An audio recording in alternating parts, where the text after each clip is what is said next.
नमस्कार, आप देख रहे हैं हिंदी खबर। आपके साथ मैं हूं मोनिका सिंह। तो चलिए शुरुआत करते हैं बड़ी खबर के साथ। चमोली में जिस तरीके से तबाही आई है, तो धराली की स्थिति हमने देखी और धराली के बाद अब चमोली के थराली में बादल फटा है। बादल का कहर, मलबे में तब्दील घर। बादल फटने से लोगों की आफत बढ़ गई है। जाहिर है प्रश्न ये उठ रहा है कि धराली टू थराली कब रुकेगी तबाही। एसडीएम आवास भी चपेट में है। राहत बचाव का काम चल रहा है। लोगों के घरों में मलबा घुस गया है। कई वाहन क्षतिग्रस्त हुए हैं। बड़े पैमाने पर नुकसान हुआ है। इसके साथ साथ ये भी इंफॉर्मेशन मिल रही है ग्राउंड जीरो से कि सिर्फ ये इलाका नहीं, सिर्फ ये गांव नहीं, बल्कि आसपास के कई गांव इसकी चपेट में आए हैं। प्रशासन ये कोशिश कर रहा है कि यहाँ से तमाम लोगों को सुरक्षित स्थानों पर पहुंचाया जाए ताकि किसी भी बड़ी अनहोनी से लोगों को बचाया जा सके। लेकिन लोगों का सारा जरूरी सामान जो है वो घर के अंदर जो मलबे में कहीं ना कहीं दब गया है। ऐसे में लोगों को खासी दिक्कतें पेश आ रही है। थराली में बादल किस तरीके से फटा है, तस्वीरें जरा देखिए, वो बहाव देखिए पानी का और तबाही की तस्वीरें, यानी कि किस तरीके से यहाँ पर जो तमाम वाहन हैं वो क्षतिग्रस्त हुए हैं। मलबे में गाड़ियां दब गई हैं, घरों के अंदर मलबा घुस गया है। रेस्क्यू ऑपरेशन चलाया जा रहा है। जो लोग लापता है उन्हें ढूंढा जा रहा है, जो लोग फंसे हुए हैं उन्हें निकाला जा रहा है और सुरक्षित स्थानों पर पहुंचाया जा रहा है। मुख्यमंत्री पुष्कर सिंह धामी ने सोशल नेटवर्किंग साइट का सहारा लेकर दुख जाहिर किया है, संवेदना जाहिर की है, संज्ञान इस मामले का लिया है और प्रशासनिक स्तर पर इंश्योर किया जा रहा है कि जल्द से जल्द लोगों को राहत जो है वो मिल सके। तो जाहिर है लोगों के लिए बड़ी दिक्कत और तकरीबन रात 1 बजे का ये पूरा मामला। थराली में रात में अतिवृष्टि से जो है थराली शहर हो गया, तहसील परिसर हो गया, सागवाड़ा गांव हो गया, चपड़ हो गया, आसपास के इलाकों में काफ़ी अतिवृष्टि हुई, काफ़ी जो नुकसान हुआ है। और मलबा आने से जो है एक कविता नाम की महिला जो है 20 साल की दब गई है वहाँ पे महिला, और एक व्यक्ति गंगा जोशी जो है चपड़ों में लापता है, वो 72 साल की एज है। रात में ही हम लोगों ने मूव करा दिया था। DRF की टीम थी, SDRF की टीम थी, DDRF की टीम, हमारी टीम थी, उनको मूव करा दिया था क्योंकि रास्ता के जो ब्लॉक हो गया है और इसलिए जो है बहुत दिक्कत हो रही है लोगों को। और बाकी तहसील के स्टाफ जो है, प्रशासन जो है वहाँ लगा हुआ है राहत कार्य में। इसके अलावा हम लोगों ने रिलीफ कैंप बनाए हैं। SJVN का जो है ये कुसारी में जो है इनका परिसर है, इसमें जो हम लोगों ने रिलीफ कैंप बनाया। यहाँ पर लोगों की भोजन व्यवस्था, ठहरने व्यवस्था की जा रही है। इसके अलावा देवाल में भी जो है जो DMN का जो है गेस्ट हाउस उनका है, वहाँ पर भी हम लोग जो है रिलीफ कैंप बना रहे हैं। अभी हम लोग सारी टीम मेरी सियाना चट्टी में है और कल जो हमारे एफर्ट थे वो आज पॉजिटिव रिजल्ट दिया है। कल जो एरिया लेक के अंदर था, आज करीब 12 फुट के आसपास पानी कम हुआ है और एक चैनलाइजेशन रिवर को मिल गया है, एक प्रॉपर चैनल मिल गया है और हमारा ब्रिज भी अब सेफ है। सफाई चल रही है और ट्रैफिक मूवमेंट शुरू कर रही है। पिछला ब्रिज के नीचे जो बटेरा है उस पर अब हम लोग काम स्टार्ट करेंगे। और ज्यादा इन्फॉर्मेशन के लिए शिवांगी भट्ट जुड़ चुकी है हमारे साथ। शिवांगी, राहत बचाव का काम किस स्पीड से चल रहा है? साथ साथ मौसम विभाग द्वारा क्या कुछ कहा गया, क्योंकि जैसे कि आपने पहले भी जिक्र किया था कि लोगों को सुरक्षित स्थानों की तरफ पहुंचाया जा रहा है, तो क्या अभी ये माने कि खतरा टला नहीं है? बिल्कुल, देखिए अभी खतरा टला नहीं है क्योंकि मौसम विभाग लगातार अलर्ट जारी कर रहा है और इस बीच भी ये जो 24 घंटे हैं ये अपने आप में भारी रहने वाले हैं क्योंकि कई जिलों में ऑरेंज अलर्ट जारी किया गया, कई जिलों में येलो अलर्ट जारी किया गया और खासकर वो क्षेत्र जैसे चमोली है, उत्तरकाशी है, ये काफी संवेदनशील एरिया है जहां पर लगातार भूस्खलन का खतरा भी बना हुआ है, आपदा जैसी स्थिति भी पैदा हुई है। ऐसे में चमोली में हम जिस तरीके से देख रहे हैं कि रात 1 बजे के करीब वहां पर बादल फटा और वहां से जितना भी मलबा था वो आया, वो सब कुछ घरों के अंदर वो मलबा घुसा, जो गाड़ियां बाहर पार्क की हुई थी वो उसमें धंस गई। ऐसे में कई लोग इसमें लापता भी हैं जिनको रेस्क्यू करने का, जिनको वहां से तलाश करने की कोशिश की जा रही है। SDRF की, DDRF की टीम वहां पर मौजूद है, जिलाधिकारी समेत तमाम अधिकारी वहां पर नजर बनाए हुए हैं। मुख्यमंत्री खुद इसको लेकर कोऑर्डिनेट कर रहे हैं, लेकिन अभी भी ये खतरा टला नहीं है क्योंकि अभी भी भारी बारिश की चेतावनी मौसम विभाग द्वारा जारी की गई है और अगर अब और ज्यादा बारिश होती है, नदियों का जलस्तर बढ़ता है तो खतरा और ज्यादा बढ़ सकता है क्योंकि नदियों के आसपास जो लोग रह रहे हैं उनके लिए खतरा बढ़ रहा है। ऐसे में चमोली में जहां पर इस वक्त आपदा जैसी स्थिति पैदा हुई है, जहां पर बादल फटा है, वहां से सबसे पहले लोगों को रेस्क्यू कर नई जो सुरक्षित स्थान है वहां पर ले जाया जा रहा है।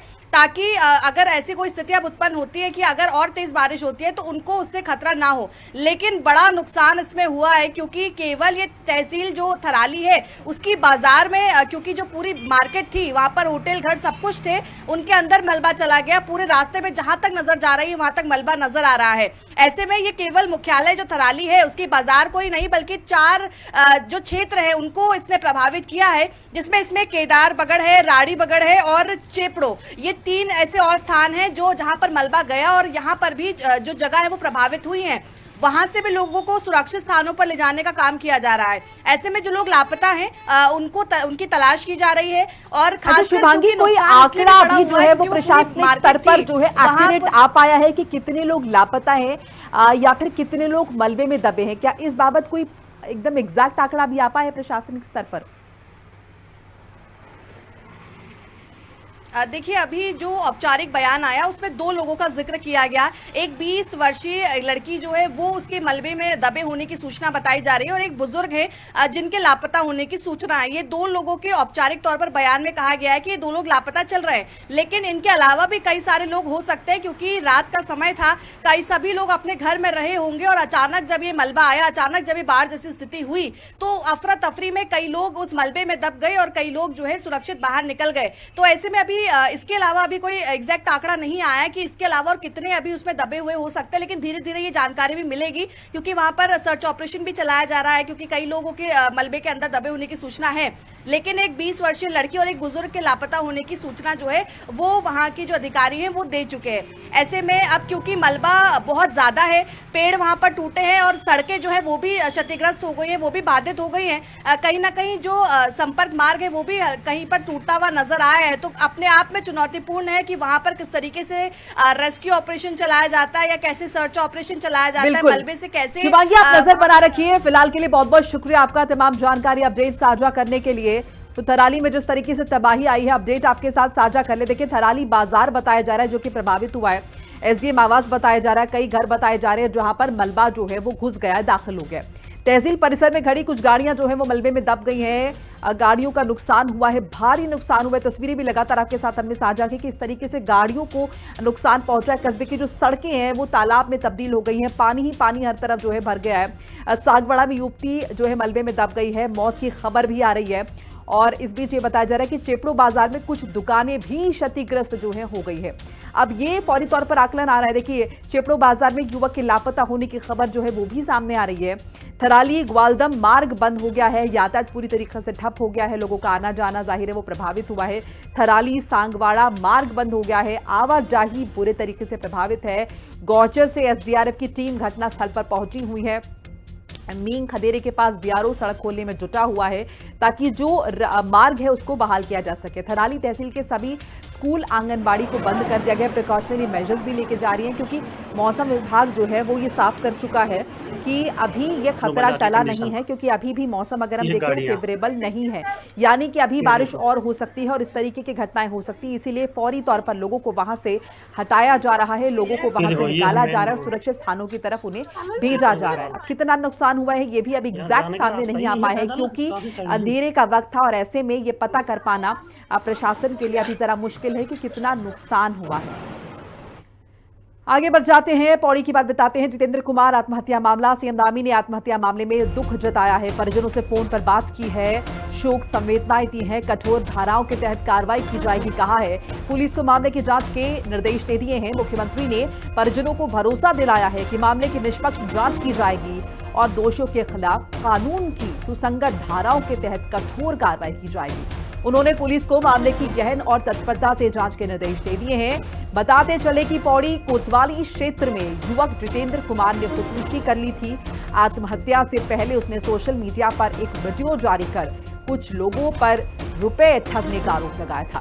पुलिस ने तुरंत कार्रवाई करते हुए आरोपी हिमांशु चमोली समेत 5 लोगों को देहरादून से गिरफ्तार कर लिया है। दुख जताया है, सीएम धामी ने इस मामले में परिजनों से बातचीत की है, फोन पर उन्हें शोक संवेदनाएं भी दी हैं। और वहीं देहरादून में डॉक्टर हरक सिंह रावत का भारतीय जनता पार्टी पर तीखा हमला, कांग्रेस मुख्यालय में गरजे हैं पूर्व कैबिनेट मंत्री डॉक्टर हरक सिंह रावत और बीजेपी पर निशाना साधा है। उन्होंने कहा है कि माला तब पहनूंगा मैं जो बीजेपी की अंत्येष्टि कर दूंगा। ये उनकी तरफ से स्टेटमेंट आया, कंट्रोवर्शियल स्टेटमेंट जिसे हम मान रहे हैं। बयानों को लेकर हमेशा सुर्खियों में रहने वाले डॉक्टर हरक सिंह रावत ने एक बार फिर से सियासत गरमाने वाला बयान दे दिया है। तो प्रोवोकेटिव स्टेटमेंट है ये।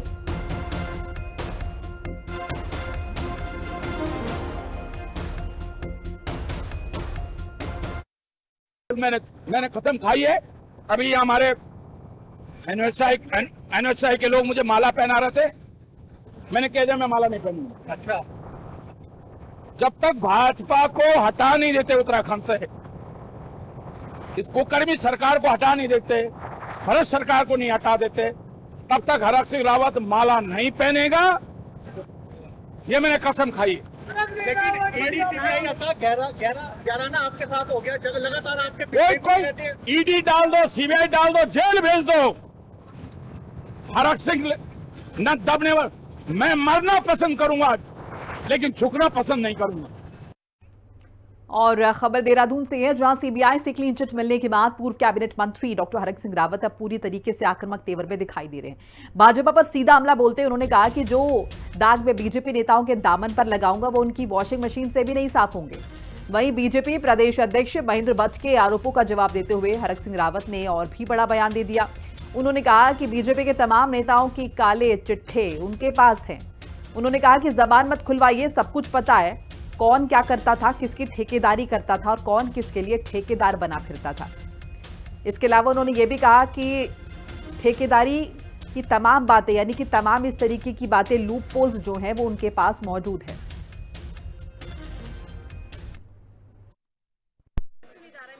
मैं क्यों जाऊं? मैंने उनके दामन पर दाग लगा दिए। अब ये तो दाग जो है उनके दामन पे जो मैंने दाग लगाया है उसको धुलने का काम उनको करना है। मैं तो और दाग लगाऊंगा। अगर मुझसे ज्यादा छेड़ेंगे तो मैं ऐसे दाग लगाऊंगा कि जो भाजपा कभी मिटा भी नहीं पाएगी उन दागों को। कितनी वॉशिंग मशीन में जाए, जैसे वॉशिंग मशीन में धुल रहे हैं, महाराष्ट्र में धुला, असम में धुला, वॉशिंग मशीन ईडी की वॉशिंग मशीन में डाला, सीबीआई की वॉशिंग मशीन में डाला और धुल दिया। मैं तो ऐसे दाग लगाऊंगा कि वो वॉशिंग मशीन में भी नहीं धुल पाएंगे। मेरे पे सब के कच्चे चिट्ठे, बचपन से लेकर किसको कब कितनी तनख्वाह मिलती थी, कब किसने कितना ठेकेदारी करी, सिविल लाइन के कोटद्वार में कौन ठेकेदारी करता था। मुझ पे एक उत्तराखंड जितने भाजपा के नेता हैं सबके कच्चे चिट्ठे हैं मेरे पास। पूर्व कैबिनेट मंत्री और वरिष्ठ नेता हरक सिंह रावत ने बीजेपी पर लगातार हमले तेज कर दिए हैं। हाल ही में सीबीआई से क्लीन चिट मिलने के बाद उनके हौसले बुलंद हैं और अब वो बीजेपी के भीतर की नीतियों और दबावों को लेकर खुलकर बोल रहे हैं। हरक सिंह रावत ने आजीवन सहयोग निधि के मामले में पूर्व मुख्यमंत्री त्रिवेंद्र सिंह रावत को भी निशाने पर ले लिया। उन्होंने कहा कि पार्टी के कुछ बड़े नेता इतना दबाव डालते थे कि उन्हें फैक्ट्री मालिकों से चंदा लेना पड़ता था। हरक सिंह रावत के बयानों से पार्टी के भीतर सियासी हलचल तेज होने की संभावना है।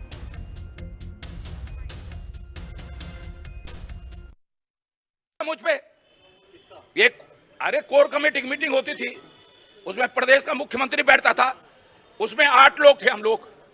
धन सिंह था, संगठन मंत्री होता था, प्रभारी होता था, और फिर ये तय होता था जैसे काशीपुर की जो फैक्ट्री है आइजल फैक्ट्री, क्योंकि मैं वन मंत्री भी था और लेबर मिनिस्टर भी था, पर्यावरण मंत्री भी था, तो फैक्ट्रियों का पर्यावरण से बड़ा रिश्ता पड़ता है। तो मैंने कहा भाई उस आइजल फैक्ट्री से आप लोगे या मैं लूंगा? तो मुख्यमंत्री त्रिवेंद्र राव ने कहा नहीं आप मत लो, मैं लूंगा उनसे चंदा।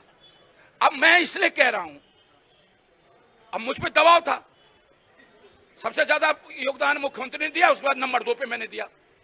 रोज हम पे दबाव डाला जाता था भाई कि हरक सिंह रावत के आरोपों पर पलटवार बीजेपी विधायक खजान दास ने कड़ा बयान दिया है। हरक सिंह पार्टी पर लांछन लगाने का काम कर रहे हैं, जिस थाली में खाया उसी थाली में छेद कर रहे हैं। उन्होंने कहा कि मर्यादा की सारी सीमाएं हरक सिंह रावत पार कर रहे हैं। बीजेपी विधायक ने उन पर पलटवार किया है।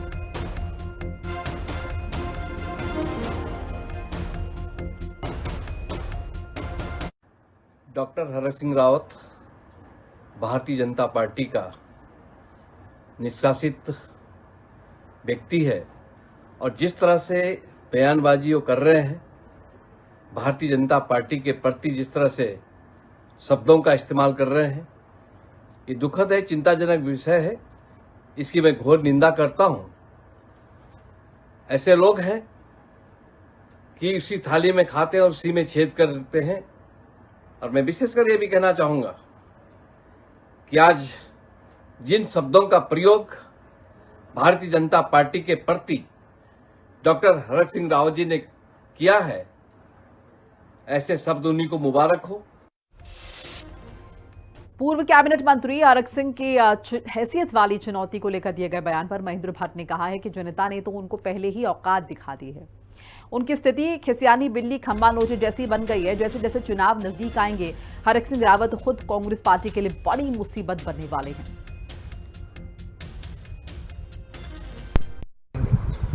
देखिए भैया, जनता ने जिनको औकात दिखा दी हो, वो अब खिसियानी बिल्ली खम्बा नोचे वाला विषय है। और मैं कह सकता हूँ कि अब क्योंकि जैसे जैसे चुनाव का दिन कम आ रहा है, हरक सिंह रावत जी कांग्रेस के लिए सरदर्द बनने वाले हैं।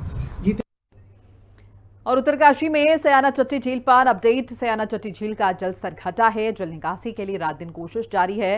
प्रशासन की पूरी टीम जल निकासी में लगी हुई है। यमुना नदी पर बना पुल अब दिखने लगा है क्योंकि जल स्तर घट गया है। तस्वीरें जरा देखिए। ये राहत की खबर है कि जल स्तर अब घटने लगा है। जल निकासी की तमाम कोशिश की जा रही है और ऐसे में यमुना नदी पर बना पुल जो कि पानी की वजह से ढका हुआ दिख रहा था, अब साफ दिखने लगा है। सयाना चट्टी झील का जल स्तर घट गया है। नैनीताल दुग्ध संघ की बोर्ड बैठक में जीएसटी का 1 करोड़ रुपया जमा न करने पर दुग्ध संघ में पूर्व में कार्यरत संस्था के खिलाफ कार्रवाई करने के लिए बाकायदा प्रस्ताव पारित किया गया है। नैनीताल दुग्ध उत्पादक सहकारी संघ के अध्यक्ष मुकेश बोरा ने पत्रकारों से बातचीत करते हुए बताया कि प्रबंध कमेटी की एक अहम बैठक में कर्मचारियों के ईपीएफ का 35 लाख रुपए गबन करने पर सिद्धि इंटरप्राइजेस के खिलाफ कार्रवाई करने और सिद्धि इंटरप्राइजेस पर बकाया 1 करोड़ 2 लाख रुपए जीएसटी नहीं जमा करने पर फर्म से वसूली और कानूनी कार्रवाई का फैसला लिया गया है।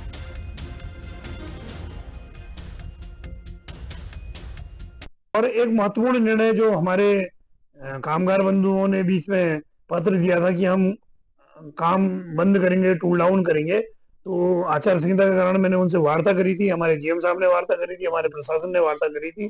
तो उन्होंने हमको समय दिया था आचार संहिता के हटने के बाद हमारे ईपीएफ का उचित समाधान निकाले, क्योंकि आप सबको पता है कि सिद्धि इंटरप्राइजेज द्वारा 35 लाख रुपए हमारे 165 कर्मचारियों का गबन किया गया है, जो कि बहुत घोर अनियमितता है। और उसमें दुग्ध स्तर से 4 महीने से लगातार ईपीएफ कार्यालय के अधिकारियों को पत्राचार किया जा रहा है, जिसमें सकारात्मक कार्रवाई नहीं होने से आज बोर्ड ने आक्रोश भी व्यक्त कराया है। खबर विकासनगर से है, जहां पूर्व कैबिनेट मंत्री नवप्रभात ने ओएनजीसी और जन कल्याण ट्रस्ट के सहयोग से एक एम्बुलेंस उप जिला अस्पताल विकासनगर को समर्पित की है। इस मौके पर पूर्व कैबिनेट मंत्री नवप्रभात ने अस्पताल के प्रभारी चिकित्सक प्रदीप चौहान को एम्बुलेंस की चाबी सौंपते हुए मरीजों की सेवा के लिए समर्पित किया है। नवप्रभात ने कहा कि अस्पताल पचवादून क्षेत्र का सबसे बड़ा स्वास्थ्य केंद्र है। एम्बुलेंस सेवा उपलब्ध होने से मरीजों को आपात स्थिति में त्वरित उपचार का लाभ मिल पाएगा।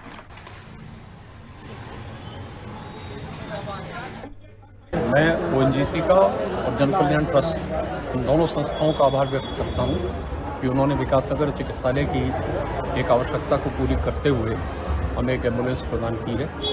मैं स्थानीय जनता की ओर से, अपनी ओर से उनका बहुत बहुत धन्यवाद करता हूं। और ये एम्बुलेंस जो है हमारे लोगों के काम आएगी, एक आवश्यकता थी जो पूरी की गई। आभार तो उन दोनों संस्थाओं का है जिन लोगों ने ये मदद करने के लिए हमें चयनित किया। खबर अल्मोड़ा से है, जहां माध्यमिक शिक्षा विभाग में पदोन्नति प्रक्रिया ठप होने के खिलाफ शिक्षकों का आंदोलन लगातार 5वें दिन जारी है। शिक्षकों का कहना है कि पिछले 7 सालों से एलटी से प्रवक्ता और प्रवक्ता से प्रधानाचार्य पदों पर कोई प्रमोशन नहीं हुआ है।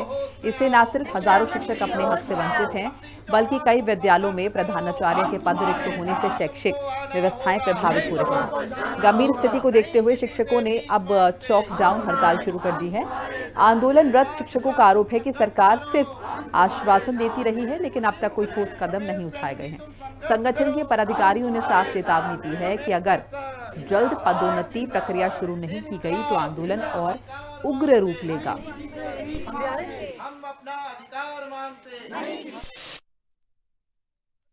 वो 2300 पदों को यदि हम एक बार में पूरा भर भी लेते हैं पदोन्नति से, तो केवल 9% अध्यापकों को इसमें मौका मिल पा रहा है और पिछले 7 वर्षों से जो है हमारी पदोन्नति नहीं हुई है। अब आप थोड़ा सा अंदाजा लगाइए कि केवल 9% शिक्षक एक बार में यदि उनको मौका मिल पा रहा है पदोन्नति का, और 7 सालों से पदोन्नति नहीं हुई है, और उसमें भी ये सरकार का कहना है कि हम 50% पदों पे जो है वो सीधी भर्ती कर रहे हैं। तो अगर एक बार में 9% शिक्षक जा रहे हैं तो आप समझ लीजिए उसका आधा 4.5% शिक्षकों को यदि हमारे पूरे प्रधानाचार्य और प्रधानाध्यापक के पद भरे भी जाते हैं तब भी केवल 4.5% पदों को जो है हम भर पाएंगे और 4.5% पदों पर ही जो है अध्यापकों को मौका मिल पाएगा पदोन्नति का। देखिए, आज चॉकडाउन का हमारा 5वां दिन है और ये मांग हमारी बहुत पुरानी है और इन मांगों में 2 प्रमुख मांगे हैं। एक तो है कि प्रमोशन की जो LT से लेकर लेक्चरर में, और दूसरी बात है कि जो प्रधानाचार्य के पद हैं वहाँ पर सीधी भर्ती ना होके वहाँ पर प्रमोशन किया जाए, ताकि जो हमारे सीनियर टीचर्स हैं, जो एक ट्रेडिशन बना हुआ है प्रमोशन का, उसी बेसिस पे हो, और एटलीस्ट हमारा टीचर जब घर जाए, रिटायरमेंट का घर जाए, तो उसके पास एक पद हो और सम्मान का पद हो। और इसी बात को लेकर हम लगातार संघर्ष कर रहे हैं और सरकार के सामने बात भी रख रहे हैं, लेकिन सरकार अभी तक तो हमारी बात समझ नहीं रही है। लेकिन अभी तक जो रुझान हमें आए हैं समाज से भी, तो अब समाज इस बात को समझ रहा है कि वाकई जो टीचर्स की जो मांग है वो वाजिब है और उस पर सरकार को काम करना चाहिए। सर, आज हमारा कार्य बहिष्कार का ये 5वां दिन है और हम लगातार देख रहे हैं कि सरकार अभी तक भी हमारी मांगों को लेकर के कोई इसका समाधान नहीं निकाल रही है। और अगर हमारा अपने जो विभाग के जो आका हैं, विभिन्न आकाओं से हमारा करबद्ध निवेदन है कि वो हमारी मांग जो प्रधानाचार्य सीधी भर्ती का निरस्त करे और 100% पदोन्नति करे, ताकि हम लोग भी अपने दायित्वों को स्कूलों में उसका निर्वहन कर सकें। खबर रुड़की से है, जहां पिरान कलियर थाना क्षेत्र में रांगड़बाना गांव में पारिवारिक विवाद को लेकर पिता ने बेटे को मौत के घाट उतार दिया। वहीं बेटे को मौत के घाट उतारने के बाद आरोपी पिता मौके से फरार हो गया। दरअसल मृतक युवक को नशे करने की आदत थी, वहीं मृतक शादीशुदा था। इसी बात को लेकर पिता और बेटे में विवाद हुआ, झगड़ा हुआ। पिता ने नुकीली चीज बेटे के सीने में घोंप दी, जिससे उसकी मौके पर ही मौत हो गई। सूचना मिलते ही मौके पर पहुंची पुलिस ने शव को कब्जे में लेकर पोस्टमार्टम के लिए भेज दिया है और आरोपी पिता को ढूंढा जा रहा है। रांगड़वाला गांव में एक सनी नाम का युवक है, अपने फैमिली के साथ रहता था, अपने माता पिता और पत्नी और बच्चों के साथ रहता है। तो यहाँ पर सूचना आई थी कि उसके पिता के द्वारा उसकी हत्या कर दी गई है और यहाँ मौके पर देखा गया कि एक सीने पर किसी नुकीली वस्तु से वार किया गया है और मौके पर बॉडी पड़ी हुई है। उसमें एफएसएल टीम को बुला लिया गया है तथा फॉरेंसिक जो हमारे एविडेंसेस हैं कलेक्ट किया जा रहा है और अभी इसमें उचित वैधानिक कार्रवाई की जाएगी तथा बॉडी को अभी पोस्टमार्टम के लिए भिजवाया जाएगा। अभी तो फिलहाल बताया जा रुद्रप्रयाग में अलकनंदा नदी खतरे के निशान को पार करते हुए बह रही है। नदी किनारे स्थित आवासीय घरों तक नदी का पानी पहुंच चुका है और सुरक्षा को देखते हुए इन घरों को खाली करवा दिया गया है। फिलहाल नदी किनारे जाने पर रोक है और आवासीय भवनों को खाली करवा दिया गया है। नदी में तमाम तरह का कूड़ा करकट भी बहकर आ रहा है।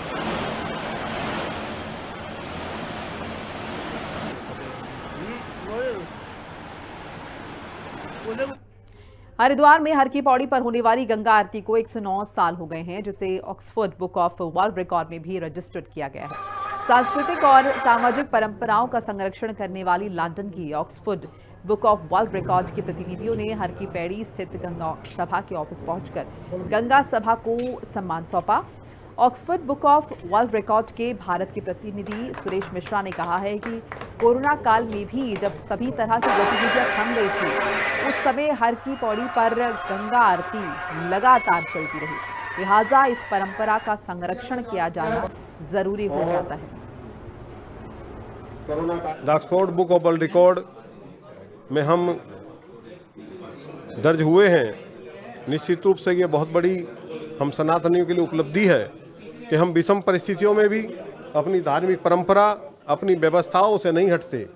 निश्चित रूप से गंगा सभा के समस्त पदाधिकारीगण, समस्त कार्यकर्तागण और हमारे गंगा सभा के समस्त सदस्यगण तीर्थपुरी समाज इस व्यवस्था के लिए निश्चित रूप से प्रशंसनीय है, वंदनीय है कि उन्होंने निर्बाध रूप से 1916 से लेकर के आज तक रजिस्टर्ड होकर के इस गंगा जी की आरती व्यवस्था निर्बाध चलाई। गंगा सभा अपने आप में अद्भुत काम कर रही है। दुनिया में ऐसा कोई एक उदाहरण नहीं है जिसमें लगातार अनवरत वर्ष 1916 से ही आयोजन हो रहा है, और ये हम सबके लिए गौरव की बात है कि Oxford book of world record ने इस रिकॉर्ड को रजिस्टर किया है, क्योंकि कोरोना काल में भी सब जगह बंद हो गए थे, कहीं आरती कोई धार्मिक आयोजन नहीं हो रहा था, लेकिन कोरोना काल में भी यहाँ पे आयोजन हुआ, अनवरत जारी रहा। और सबसे बड़ी बात, और इसी के साथ इस बुलेटिन में फिलहाल इतने ही। खबरें लगातार जारी, आप देखते रहिए हिंदी खबर। नमस्कार।